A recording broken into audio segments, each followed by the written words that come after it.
exactly is the Visa token service? We take a lot of these things for granted that you can just take your phone and tap it and the payment gets done. If somebody tries to actually think about what happens behind the scenes, there's a lot of nuances in terms of what is happening behind the scenes. You tapping your phone at a coffee shop to do an Apple Pay transaction, that is all tokenized. So what tokens essentially do is that they take an actual card number that you and I have, which is usually a 16-digit card number for Visa, and then it masks the card number so that the actual card number does not either travel in the system or is not stored at rest. So it is a far more secure way of doing a payment transaction, much safer than saving your real card number or your actual card number traveling, while there's a transaction going on. Token is nothing but like a proxy for your 16-digit Visa card, and this proxy can either live on a website or a service or a device. But that proxy is essentially trying to hide any of your financial data while kind of authorizing that person who's trying to take money is authorized to take this money. Is that like a fair understanding of this? Beyond just sort of masking the card number or the actual card number, there are other controls that are in place which ensure that even if somebody is trying to use a token to do a transaction that should not be permitted, that does not go through. So those are different kinds of controls that we put on tokens apart from just the masked number. So even if somebody were to get hold by any chance of the token number, it is not as straightforward as just using that number to do a transaction. So now we actually have more Visa tokens in the world than human beings. Hello and welcome to another episode of Building It Big. Today I have a really special product. It is one of the things which essentially powers all our transactions when we go to a shop every day. So I'm talking about Visa token service. It is one of the technologies that powers all the transactions that happen via Visa debit or credit cards. So I have with me Bharat Melag, who is a senior director of products at Visa. And Bharat and I are going to discuss what is Visa token service, how did they come around building it, where all is it used, how do we basically see the future of Visa token service. So stay tuned as we discuss VTS, or also known as the Visa token service.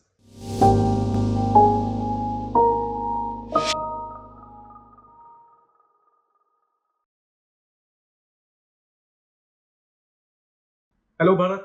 Really nice to meet you, and thank you so much for joining me on Building It Big. So today we are talking about the Visa token service, and you've had a great run in your career building the Visa token service and generally leading the digital products at Visa. So do you want to just kick it off by telling me what exactly is the Visa token service? Yes, sure. First of all, thanks, Shreyas, so much for having me. So just to talk about what tokens in general are, and then we can talk more about what Visa does. So tokens are something that as a consumer you use every day, but it's just that a lot of people don't understand or don't know what they actually are. So think of you tapping your phone at a coffee shop to do an Apple Pay transaction. That is all tokenized. So what tokens essentially do is that they take an actual card number that you and I have, which is usually a 16-digit card number for Visa, and then it masks the card number so that the actual card number does not either travel in the system or is not stored at rest. So it is a far more secure way of doing a payment transaction, much safer than saving your real card number or your actual card number traveling, while there's a transaction going on. Yeah, and again, like I as a consumer have been extremely oblivious to the fact what all is happening behind the scenes. I'm sure there are several million people like myself, if not millions already. But what I find extremely fascinating is all of this is like empowering billions of dollars of transaction, right? So, and if I read the numbers correctly, Visa started this service back in somewhere around 2014. 2014, that's right. And around 2020, you had over 1 billion tokens generated, and that number doubled up in 2021. So that's like a staggering hockey stick growth, right? So can you like describe more of that and how that journey encompassed? What was, like, say, the behind the scenes hypothesis, so to speak, that we need something like this service and whatnot? No, and I'm very happy to share that, in fact, as recently as last week, we actually celebrated the milestone of crossing 10 billion tokens. Oh, wow. So now we actually have more Visa tokens in the world than human beings. And I'm sure that's just the beginning, right? Like it will keep growing. It'll probably be hundreds and hundreds of billions in a few years. And I think why that has happened is, again, just to go back into the fundamentals, is that for a certain card number, you could have multiple tokens, right? So as shares, maybe you have 4 cards or 5 cards, whatever the number is, but you could actually have 50 tokens linked to those 4 or 5 cards. So for every consumer, when I say we have 10 billion tokens, we have, I think, about 3 to 4 billion cards in the world. And those 3 to 4 billion cards have about 10 billion tokens attached to them, right? So as you correctly said, the journey started somewhere around 2014, where Apple Pay was actually the first use case for tokens. that was launched, and that is what we call as device tokens. So Apple Pay is called a device token because it's stored in your device, right? And then as we moved along the journey, we launched what we call as cloud tokens or e-commerce tokens. So for example, when you save your card at Netflix or Uber or DoorDash, uh, that is what is called an e-commerce token. So again, your actual card number is not getting stored on Netflix. It is a token that is getting stored, and that actually, as its name suggests, because it's not residing on the device, it's residing on the cloud, and therefore you could log into your Netflix account through a laptop or through your phone or through your iPad, and the same token can be used in each of those multiple devices. Got it, got it. So it's I mean, just from a simplistic understanding perspective, would you say that essentially a token is nothing but like a proxy for your 16-digit Visa card, and this proxy can either live on a website or a service or a device, which is where you have, let's say, X tokens per card. Right? Let's say if it's living on your Apple phone or on your Google Android phone, then that's a device token. If it's living on, say, a cloud service like AWS, which is being used for Netflix or whatever, then that becomes a cloud service, so whatever, right? But that proxy is essentially trying to hide or encapsulate any of your financial data while kind of authorizing that, yes, hey, I don't know, person who's trying to take money is authorized to take this money. Is that like a fair understanding? Absolutely, absolutely, and it is obviously a little more sort of complicated than that because I've tried to simplify it, to the extent possible. But beyond just sort of masking the card number or the actual card number, there are other controls that are in place which ensure that even if somebody is trying to use a token to do a transaction that should not be permitted, that does not go through. So those are different kinds of controls that we put on tokens apart from just the masked number. So even if somebody were to get hold by any chance of the token number, it is not as straightforward as just using that number to do a transaction. But yeah, without like getting into those details, I think those are other controls that tokens carry or provide, which make them the most secure way of transacting today. Right. Got it. No, and I'm pretty sure there's a lot more nuances as well in this than my 5-year-old simplistic explanation. But yeah, that makes sense. Okay, so you explained like an example of, let's say, post tokens on different devices and stuff, right? But like, is this true for only digital transactions, or like are there any physical transactions in which this might have also happen? Like, I mean, first of all, is there like a distinction between the two, if at all? Right? Not really. So like I said, tokens can be used for multiple use cases. So in the physical world, for example, when you do a tap to pay or when you scan a QR code, that could be on tokens. And in the digital world, when you do like I said, we divide the digital world into two parts. So one is called card on file. So think of a merchant like Amazon, where by default you have to store your card or save your card on file with Amazon or Netflix, right? So that's one way in which you can do a digital or an e-commerce transaction. The second way is what we call as guest checkout, which means that if you go to, I don't know, let's say staples.com, it'll give you an option saying that sign in or continuous guest. And when you do continuous guest, it'll say, hey, how do you want to pay? You want to pay with your card or you want to pay with some other mode? And if you want to pay with a card, you typically have to manually enter your card number, expiry, CVV, etc. So that's called a guest checkout transaction. So the token use case extends to all of these: face-to-face, card on file, guest checkout. Got it. Okay. So you mentioned another thing which kind of I use every day, like the Apple Pay and those sort of things, right? So there's Apple Pay, there's Samsung Pay, there's Google Pay. How are all of these kind of different from the Visa token service? And of course, like from our conversation, what I understand, still like an underlying layer. But yeah, can you explain that a little bit as well? Sure. So if you think of Apple, Google, or Samsung, they are wallet providers, right? Like they have Apple Pay as a wallet, or Google Pay, or Samsung Pay. So they are what we call in our token world as token requesters. So they are the entities who would request a token from Visa token service. So for example, when you are trying to add your Barclays Bank card to Apple Pay is the token requester. Barclays Bank is the issuer, as we call it, right? So when you're trying to add your card, Apple is trying to generate a token on the iPhone. So they are the token requesters. Visa token service is the one which provides the tokens, and Barclays is the one who will approve or decline the token being generated, because Barclays will do its checks in terms of saying, hey, is Shreyas' account in good standing? A lot of other checks. Is this card even eligible to be tokenized, and so on and so forth. So they will do the approval or decline of the tokenization. We will provide the token, and the token in this case will reside on your iPhone. So therefore, Apple becomes the token requester. The one sort of nuance here is that, like I mentioned, think of Visa being in the middle, and on this side you have the wallet, and this side you have the issuer. So both of these entities need to integrate with Visa token service. So if it's a wallet provider who's not on Visa token service, then obviously tokenization will not work, and they could have a different method if they wish to, but at least Visa token service will not work. And similarly, if the issuer is not integrated with Visa token service, then that particular card will not be supported on Apple Pay, as an example. Got it. Got it. So interesting point you bring up there. If my card network, payment network is Visa, is there an option for, say, the requester or the bank to not be supporting Visa token service? Yeah, I mean they have to integrate, right? Like all Right. services, so they Yeah. have to integrate with the service. Yeah. Uh, the option obviously lies with them, but given Yeah. all the benefits that I spoke about, typically what we are seeing is that most of our partners across the world, whether it's on the issuing side or on the wallet side, are moving Yeah. towards tokenization. And that also is great because when you have these large wallet providers, they're actually able to cover a larger set of merchants. So it does give us a larger coverage in that sense from a Yeah. tokens perspective. But to answer your question, yes, we are seeing more and more uh, token penetration, as we call it, or token adoption across Yeah. the world. And if you think of markets like India, which is very unique, I don't know if you're aware, but the Reserve Bank of India, which is regulated in India, Yeah. has mandated tokenization for all transactions. Okay. So they took a proactive step in saying that hey, tokens are more secure and they are better for consumers and for the ecosystem. Therefore, the RBI actually a couple of years back said that you cannot have a non-tokenized transaction. So they're mandated, and therefore all ecosystem players have to tokenize. So that's one example of how even the regulators and other ecosystem players are actually supporting tokenization. Got it. Got it. And of course, I mean, the benefits are outweighing the cons. That's Are right. there any cons actually? If at all you think of. Not really. I mean, if you Yeah. think about it, a token Yeah. transaction from a consumer experience perspective, or everything Yeah. else is exactly the same as a regular card transaction, with the Yeah. added level of security. So I don't think there is any specific con that you can think of. The only thing Yeah. would be that there's some level of integration required.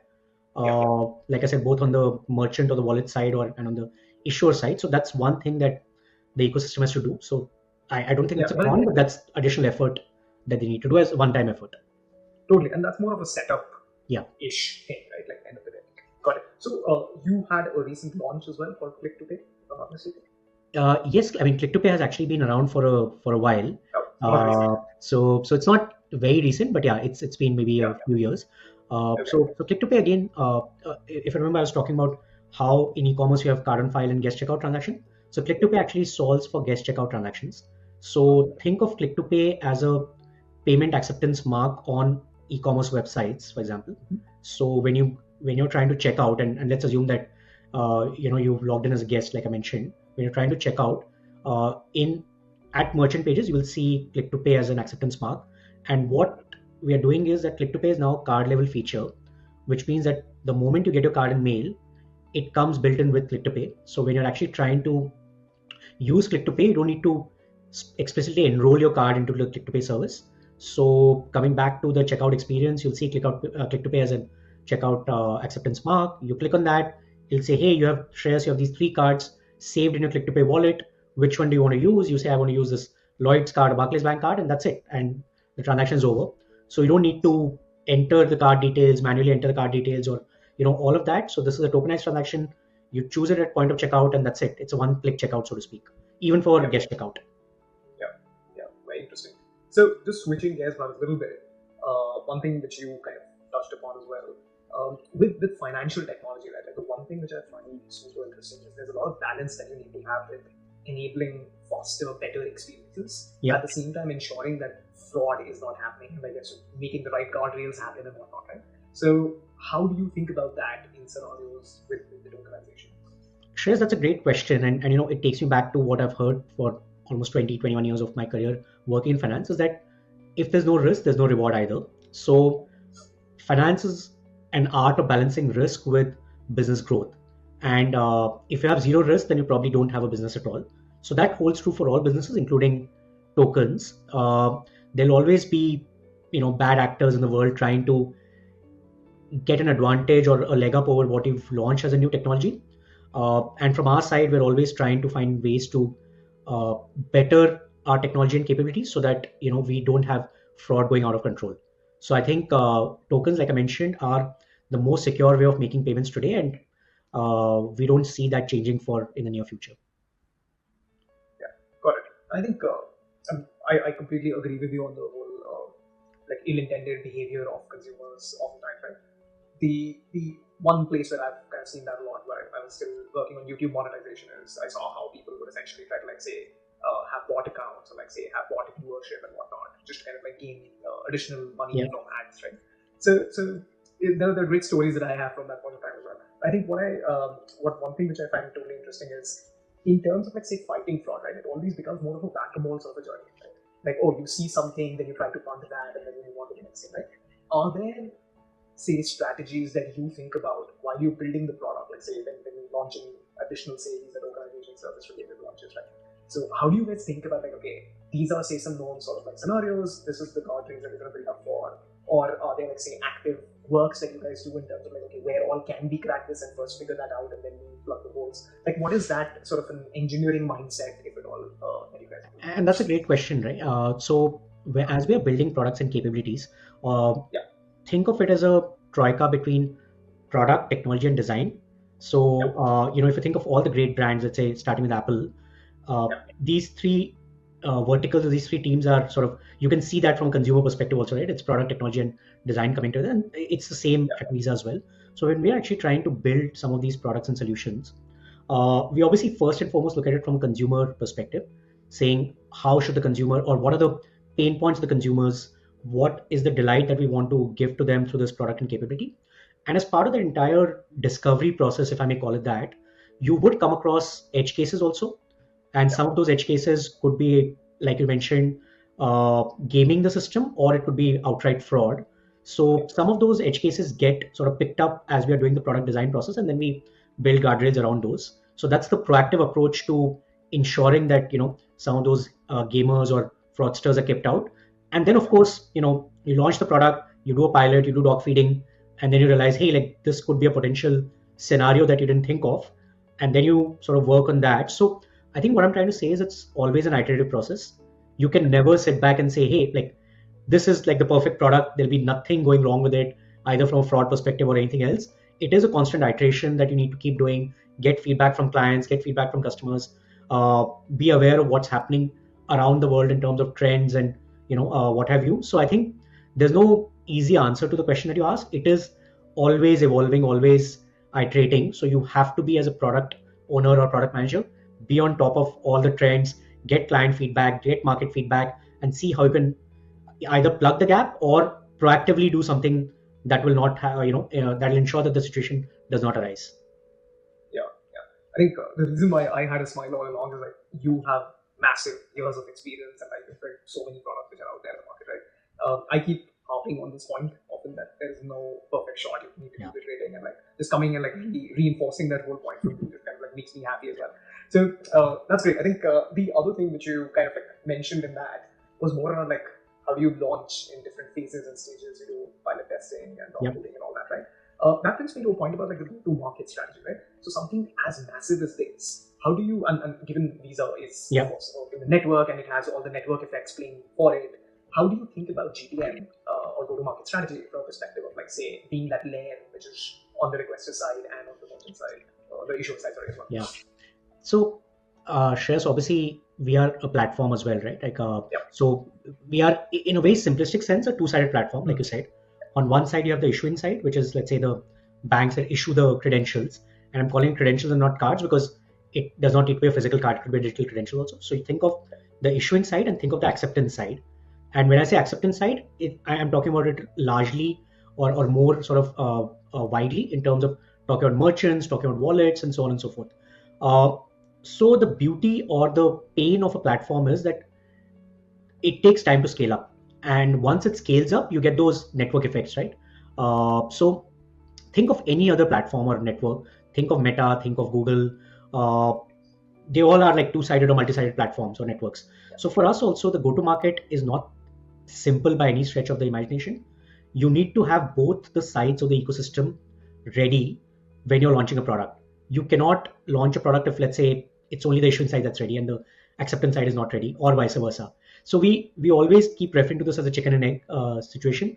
So think of a product like contactless, for example, Tap, right? When we launched Tap about 10 years back or a little longer than that, the challenge always used to be, hey, in some markets, the banks have started issuing cards, but there are no places where the consumers can tap. Or in some markets, banks are not issuing cards, but there are terminals where you can actually tap. But what do you tap with, right? So it's not a so from a go-to-market perspective, you have to take both sides of the ecosystem along. And there's no joy in saying that, hey, like one side is ready, because that is not helpful. So the way we think of go to market is figuring out ways in which we can actually make the GTM easier for both sides. And when I say easier, if there's integration involved, can we ensure that the integration is smooth? It does not take 6 months to do one integration. Can we do larger integrations working with aggregators, for example, right? Processors, aggregators. Think of the likes of Adyen, Stripe, processors like Fiserv, FIS. So we try and do bulk sort of enablement going through some of these entities which are aggregators, and that helps us in actually going to market faster on some of these capabilities. Got it. Got it. So you basically will have batches wherein say you're integrating and then unlocking. So that's how you go about it. And just curious, do you also think about it from like when you're doing that psychographic and demographic sort of an analysis, right? Like a great example that you gave regarding say in a country banks are not ready or the other side might not be ready. Do you think about like, okay, this is my typical user and this is how they'll be going around. So what are those top stores or what are those top categories that I need to at least have a terminal set up which can accept the token and whatnot? Absolutely. So, and that's part of the product design and development process, right? And I'm Yeah, saying product, it doesn't need to be product on the issuing side. It yeah, could be a product on the acceptance side also. So, for example, yeah. we've recently launched something called Tap to Phone, which means that your phone actually becomes an acceptance device as a merchant. So, consumer can come and tap their physical card on your iPhone or your Android Right. phone as a merchant, Yeah. and you can start accepting payments, right? Like, so you don't need to worry about getting a physical The terminal, summer. etc. So, or if I talk about a scan to pay product, so each of these products are made for a different segment of consumers and merchants. So if you're a small merchant, if you're a nano merchant, uh, trying to accept payments in a pop-up market or a flea market, you are not going to get like a large physical terminal there, right? Like you'll probably say, I have a phone. Now I need to start accepting payments from my phone. So that's where something like a tap to phone or a scan to pay works better versus if you're a Costco or Walmart or so on and so forth. So I think we obviously segment consumers, merchants, issuers, wallets, uh, basis their needs and what they want, and then accordingly build products for them. Yeah. You remind me of a great product again, which is the Square connection, which used Yeah, to come. yeah, I think they're now renamed to Block or something blog. in the Yeah, US. Yeah, but I remember when they were still called Square, there was this tiny device which could attach on your iPhone and then you could just like swipe across to exactly. that. Yeah. I thought even that was like a massive feat for like say freelancers or people of that sort, right? No, I think it just goes back, at least the way I think about it, goes back to the whole fundamental philosophy of product management, right? Yeah, And you look at any sort of product management guide, it'll talk about it, that how do you build a product ground up? yeah, It's a standard process of going through a consumer discovery process. And I'm saying consumer could be multiple things. It could be B2B, it yeah, could be B2C, but understanding what the consumer wants, then building a prototype or an MVP, taking it out in the market for a pilot, seeing the initial reaction, and then scaling it up. I think it's very, very underrated in terms of doing that. You could say, hey, like we could just go and launch a product and see what happens. And maybe it works. Like I'm not saying there's anything wrong with that, but at least the way at least I think about product management is to build it ground up in terms of getting the consumers' needs right, if possible, do a research. And again, it might be because I started my career in an FMCG or a consumer goods company. So if you think of all the consumer goods companies, starting with Unilever or Reckitt Benckiser, where I used to work, that's classically how products are built, right? yeah, You might think of it as just a soap or just a hand sanitizer, but the amount of research that goes into determining what exactly is the smell that of the soap, or how much should be the how much should be the lather that should form. uh, all of that is so much of research that actually goes into it, and then you actually see the final product. So it's much easier in that yeah, sense for digital products, but I sort of take my inspiration from those old consumer good projects that I yeah, did when I was starting off. yeah. I mean, I read this book about Unilever Yeah, and how they actually build their products and whatnot. And again, like resonates exactly on the point that you're making. I think the book was more around like how Unilever produces like I don't know umpteen number of CEOs. CEOs or something like that. Yeah, but then it spoke about like how the soaps were essentially market research and everything like that. Yeah, so again, completely agreed on that one as well, since that's my bread and butter as well. Yeah, so product management and consumer goods management or manufacturing is quite Yeah. similar that way. So that kind of like reminds me in terms of like just on the BTS topic, right? Visa is, if I'm not mistaken, the largest payment network. That's right. Yeah. Right. So there's of course like being the top player has its benefits and it also has its issues, right? But in terms of like say just thinking about the market and like when you're kind of taking a product out in the market, or even for like market research and perspective, right? How do you think that has like helped you and your team? And then on the flip side of that, what do you think have been like the issues in terms of like say doing something fast? Let's say from my experience, I've always find agility as a challenge. Yeah. When you're that large, you always have like too many processes and hoops. But from your perspective, what are like say the two sides of that coin? So actually, it's a let me start by trying to demolish a myth, right? Like, so we are large in terms of market cap or amount of business, right? But in terms of number of people, we're actually not that big.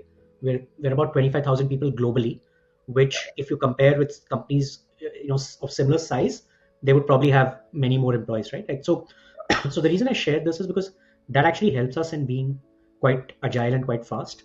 And it's a pretty lean decision making process in that sense. So if you and the other question you asked in terms of being the market leader, obviously that has its pros and cons in that sense. We are usually sort of looked upon by the industry as being the first in terms of the innovator or in terms of the pioneer. So that's something that we take very, very seriously, and that's something that we strive to do every day in terms of launching new products. So in fact, you might actually read about it in the media. A couple of weeks back, we had our Visa Payments Forum in San Francisco, and we actually announced the launch of 7 new products, which is something that we've never done publicly. We obviously launched a lot of products in the past, but we actually had the media in the room and we announced those 7 new products. So we are actually doing more and more of that in terms of being agile, working with our clients and our partners to understand the needs and launching some of these products. And I think it's working so far. Amazing. Yeah. And on that one, right? Like say any of these say conferences or symposiums that you do you normally look at like, okay, these are the products which are in the works, so who are they affecting? Shall we bring them? Or is it the other way around? Like, who are your top customers? Let's bring them and like understand. Or is it both ways? It's both ways. So I think it's also some of these events are attended by all of our partners, which means that it's not just the banks, but it's our digital partners or some of our processing partners and so on and so forth. So then to your point, it is taking feedback from each of these entities, because in today's payments world, earlier it was very simple. We used to say it's a 4-party model. So you have issuer, acquirer, consumer, and network, right? Those are the 4 parties. Now you could say it's a 7-party model or a 9-party model or 15-party model, depending on which particular payment use case you're talking about. So I think every entity in the payment ecosystem or the food chain is equally important. So that's why from our perspective also our definition of clients in that sense has evolved from just saying that, hey, like only the banks are our partners or only some of the big techs are our partner. Now we look at all of these entities as our equally important partners. I'd say wait a few more years and you'll have a few AI agents. Never know. I was wondering, we've gone like almost 30 minutes plus without talking about AI. So I'm wondering when that's going to come in. Yeah, I mean, favorite topic of everybody these days, right? Like, so what are you thinking in terms of AI? And I think I have a broader question there in terms of course, you've been, I think, with Visa close to a decade. Yeah. Right? What are the things which are getting you excited in general about, let's say, tokenization and the broader digital products? And again, with AI or generative AI, how do you see a lot of that spanning? Payments are possibly one of the most exciting places to be in globally, because there's something happening in every market across the world. The payment innovation is really democratized across the world. In fact, if you think of markets like India, China, some of the African countries, Indonesia, those are the ones where a lot of innovation is happening, right? Like compared to the Western world of Europe or North America. So I think that's the first part, that there's possibly no better time to be in payments than now. And this is for everyone who's sort of thinking of career alternatives. Payments is really exciting, and every entity that you think about has something to do with payments, right? Whether you're an Apple or a Google or Samsung or Meta or everyone has some sort of payments angle to them. So it's really, really exciting to be in. And obviously, given the whole surge of AI or Gen AI, I think as a payments network, we also are participating in it. And the way we talk about it is that, we have some of our risk and data products which have been around for like 10 to 15 or 20 years.